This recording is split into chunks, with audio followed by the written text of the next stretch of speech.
selamat pagi Bunda Cindy. Selamat pagi Bunda Nina. Bagaimana hari ini? Sehat semua? Sehat Ya. Bunda. Sehat. Sudah sarapan? Sudah Bun. Sudah, oke. Ya, sebelum saya menyampaikan materi pada hari ini, mari kita berdoa dulu ya Bun. Ya Bunda, silakan. Lipat tangan, tutup mata. Mari kita berdoa. Terima kasih Tuhan untuk hari ini. Engkau telah memberikan kami kesehatan Tuhan. Berkati Tuhan kegiatan kami dari awal, pertengahan, sampai akhir nanti, agar semua dapat berjalan dengan baik. Terima kasih Tuhan. Amin. Oke, terima kasih Bunda. Selanjutnya saya hari ini akan menyampaikan materi tentang pendidikan yang memerdekakan. Saya izin share ya Bunda ya, share screen ya. Silakan Bunda.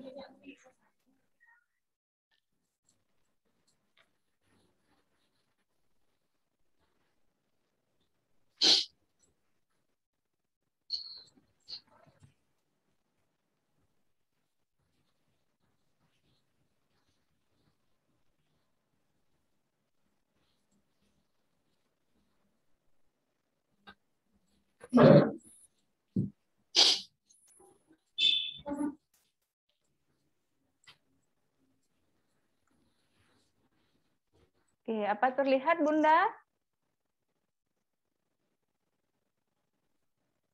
Belum, Tadi Bun. sudah, Belum ya. Tadi sudah terlihat, hilang lagi Bunda. Oke, ini sudah terlihat Bunda? Oh ya, sudah Bunda, sudah. Oke, saya lanjut ya Bunda ya.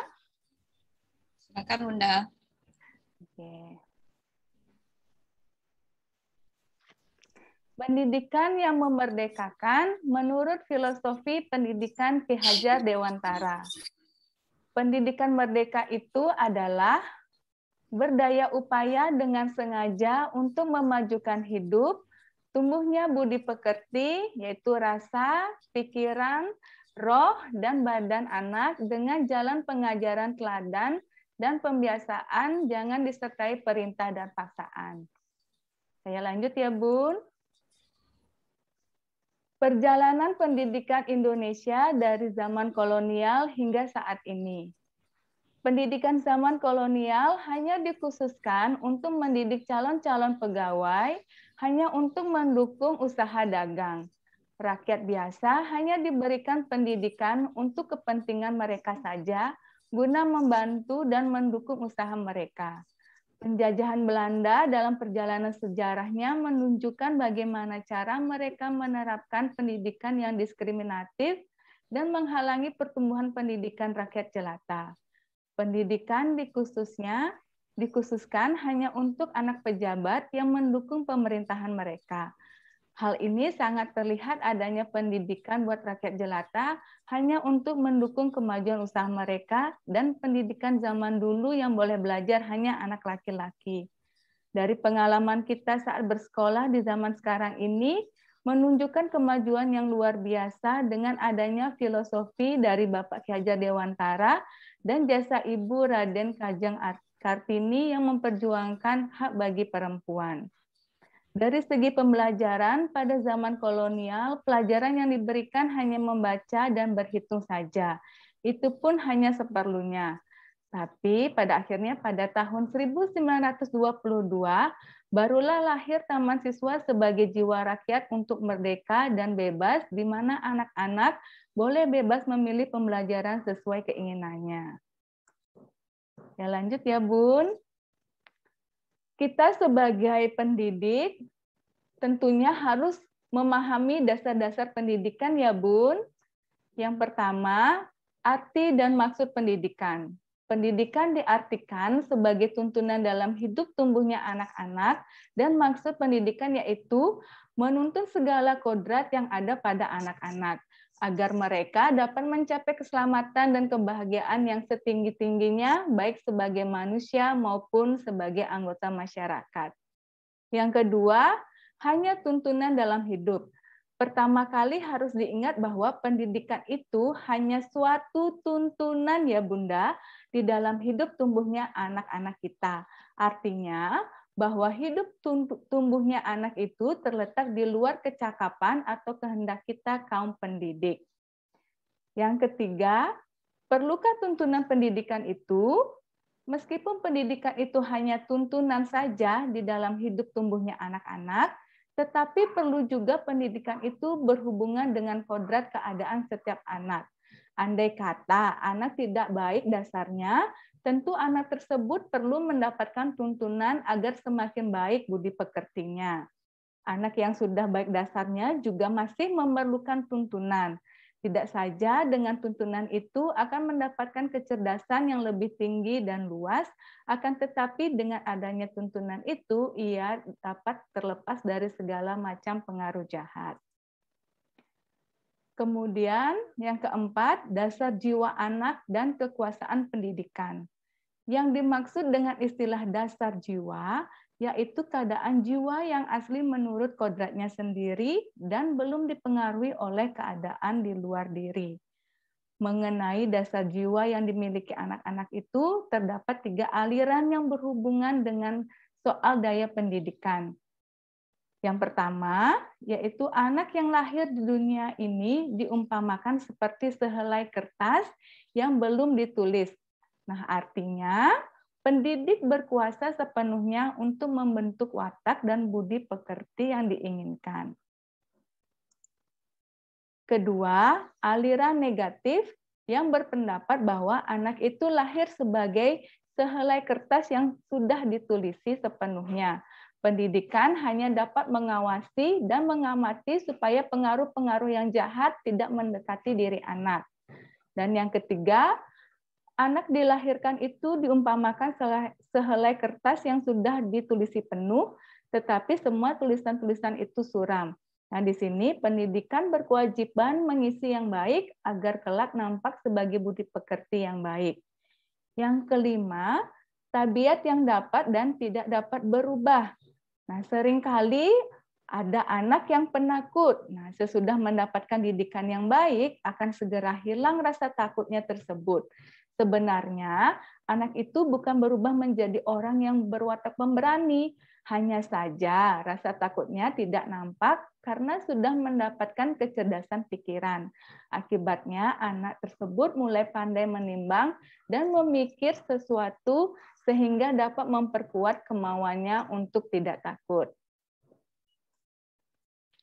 Kemudian yang keenam, perlunya menguasai diri dalam pendidikan budi pekerti.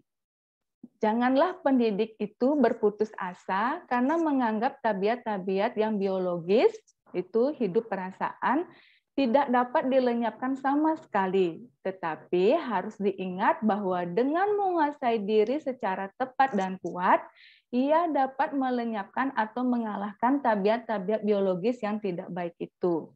Yang ketujuh, jenis-jenis budi pekerti. Menurut Prof. Spranger, membagi budi pekerti menjadi 6 jenis, yakni bersandar pada hasrat orang, yaitu yang pertama adalah kekuasaan, kedua agama, 3 keindahan, 4 kegunaan atau faedah, 5 pengetahuan atau kenyataan, dan yang terakhir yang keenam menolong, mendermakan atau mengabdi. Kemudian yang kedelapan adalah naluri pendidikan. Pendidikan yang dilakukan oleh setiap orang terhadap anak-anaknya pada umumnya hanya berdasarkan pada cara kebiasaan dan seringkali dipengaruhi oleh perasaan yang berganti-ganti dari si pendidik. Dengan kata lain, tidak dengan keinsyafan dan tidak tetap. Adapun asas pendidikan menurut Ki Hajar Dewantara. Asas pendidikan yang dicetuskan oleh Bapak Ki Hajar Dewantara adalah kita sebagai guru adalah guru sebagai among dengan semboyan ing ngarso sung tulodo ing madyo mangun karso tut wuri handayani. Tentunya kita tidak asing ya Bunda mendengar semboyan ini, yang artinya yaitu guru di depan sebagai teladan dan di tengah membangun semangat dan di belakang memberikan dorongan. Nah, pendidikan juga merupakan suatu keberagaman, tidak ada yang sama dan tidak bisa disamakan. Seorang pendidik harus memberikan kesempatan kepada peserta didik untuk berkembang sesuai dengan kodratnya, agar dapat memberikan pendidikan yang memerdekakan, karena setiap anak unik dengan ide, minat, keinginan, dan kebutuhannya masing-masing. Sekian materi yang saya sampaikan. Terima kasih. Oke. Untuk Bunda Made dan Bunda Cindy, apa ada pertanyaan terkait materi yang saya sudah sampaikan? Saya persilahkan. Izin ya Bunda. Ya Bunda Cindy. Mau tanya Bun. Ya. Tadi saya dengar ada menghamba pada anak ya Bunda ya. Ya. Nah, apa contoh penerapan pendidikan berhamba pada anak dalam pendidikan di sekolah itu ya Bun? Oke. Terima kasih pertanyaannya Bunda Cindy. Ya, saya akan menjawab contoh penerapan pendidikan berhamba pada anak dalam pendidikan di sekolah. Yang pertama, kita tentu saja harus menghargai pendapat anak. Ya Bunda. Terus yang kedua, memberikan ruang untuk anak mengeksplorasi dan kemampuan dan minatnya. Tentu ini juga memberikan anak-anak untuk bereksplorasi dan minatnya sesuai dengan keinginan anak. Dan yang ketiga, metode pembelajaran yang berpusat pada anak. Misalnya contohnya, ketika anak memiliki ide dalam dirinya, kita bisa gunakan sebagai tema dalam pembelajaran. Misalnya, anak pada hari itu lagi suka banget sama mobil-mobilan. Nah, jadi kita bisa memberikan atau menuangkan anak, mendorong anak, memberikan arahan seperti itu Bunda untuk kegiatan yang berkaitan dengan mobil-mobilan. Seperti itu Bunda. Misalnya membentuk Lego dari mobil-mobilan, seperti itu, membuat mobil-mobilan dari barang-barang bekas, botol bekas, seperti itu Bunda, dan anak-anak bisa menuangkan idenya dalam membuat hasil karya. Seperti itu Bunda. Sudah bisa dipahami Bunda? Nah, sudah, bagus Ya. sekali. Terima kasih Bunda Cindy. Bunda Made, ada pertanyaan terkait materi yang saya sudah sampaikan?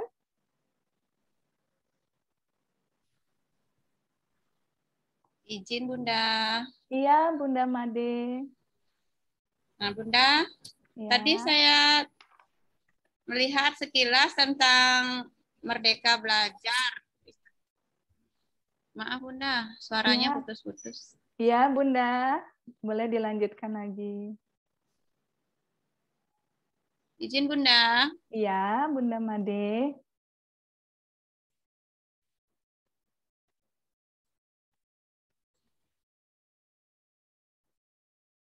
Oke, Bunda Made. Ya, ini sinyal saya agak kurang bagus ini Bunda. Iya, Bunda. Tidak apa-apa. Boleh Sudah dilanjutkan. mendengar Bunda? Sudah, Bunda. Ya, saya mau bertanya Bunda. Ya. Ya. Ya, tadi Bunda, saya mau izin bertanya. Saya tadi mendengar sekilas tentang Merdeka Belajar di sekolah, Bunda.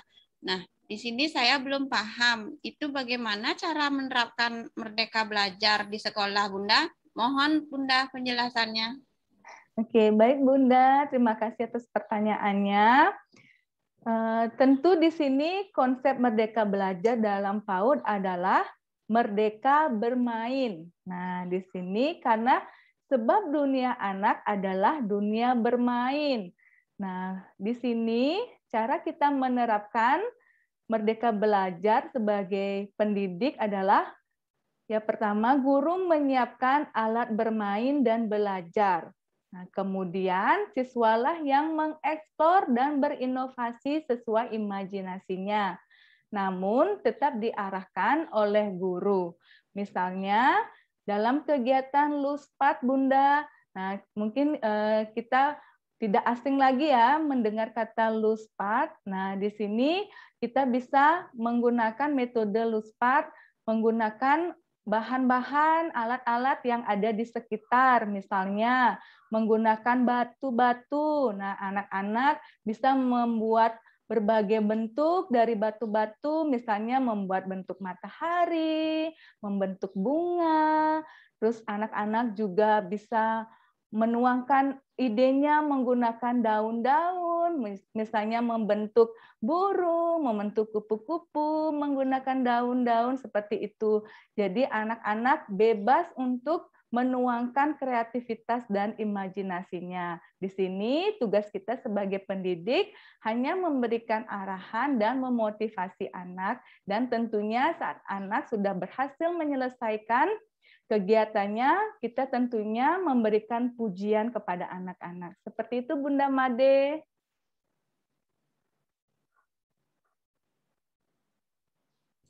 Terima kasih Bunda Iya. atas penjelasannya, sehingga saya paham tentang Merdeka Belajar. Iya, terima kasih Bunda Made, Bunda Cindy. Ada pertanyaan lain? Apa sudah cukup? Ya, dari saya cukup Bunda. Ya, dari saya juga cukup, Bunda. Sudah jelas sekali tadi pemaparannya. Iya, terima kasih Bunda Cindy, Bunda Made untuk hari ini. Pesan saya yang terakhir adalah kita sebagai guru, sebagai pendidik, mari kita tetap semangat memberikan pendidikan yang memerdekakan agar menjadi anak lebih menjadi kreatif, berkarakter, mandiri, bertanggung jawab, dan tentunya berbahagia. Oke, tetap semangat untuk kita ya, Bunda-bunda. Oke. Ya, Bunda. Iya. Terima kasih. Iya, terima kasih Bunda Cindy, Bunda Made. Terima kasih. Terima kasih Bunda. Sama-sama. Iya, terima kasih. Ya. Bunda. Iya, terima kasih.